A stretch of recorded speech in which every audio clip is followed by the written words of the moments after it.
Hi, my name is Ashley Glenn. I'm the director of Sacred Seeds, and I'm presenting on Sacred Seeds at the conference. Sacred Seeds is a global network of ethnobotanical gardens around the world. It's kind of an intersection of gardening and conservation, traditional culture, and community building.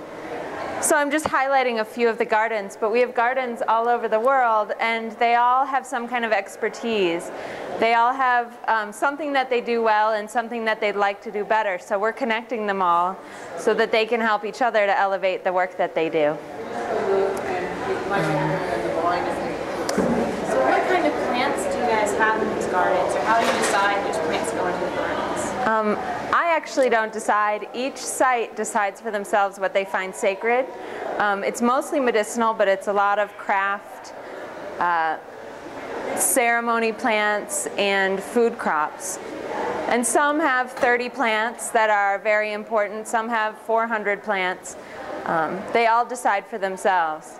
As long as they're striving to conserve useful plants and the traditions around them, then we will support whatever method they find most effective to do that. Can you give some examples of the educational outreach that's being done at these gardens? So, kind of our flagship garden for education is Kindle Farm School. It's in Newfane, Vermont.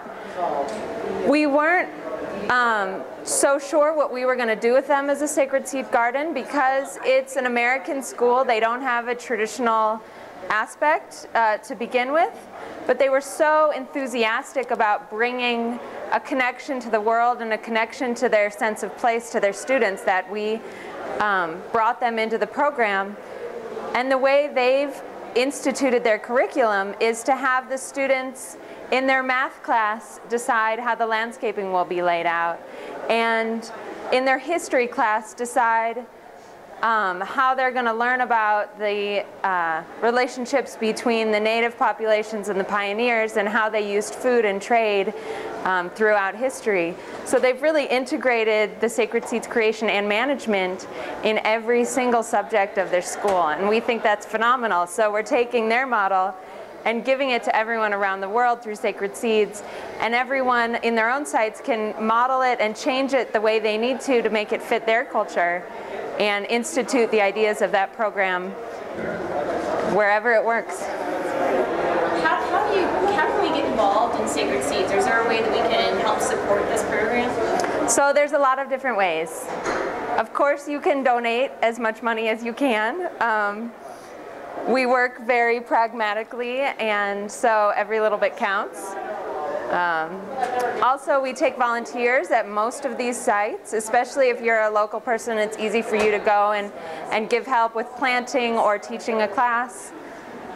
These are also really stable research sites, essentially.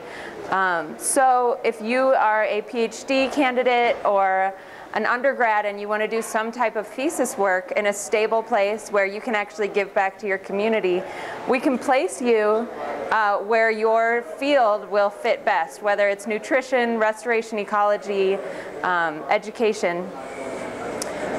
And if you know or are a traditional community that's striving to save your cultural knowledge or your plant species, we'd love to have you as a Sacred Seed garden, and we'll plug you right into the network, and you can be both a teacher and a student to the other Sacred Seed sites.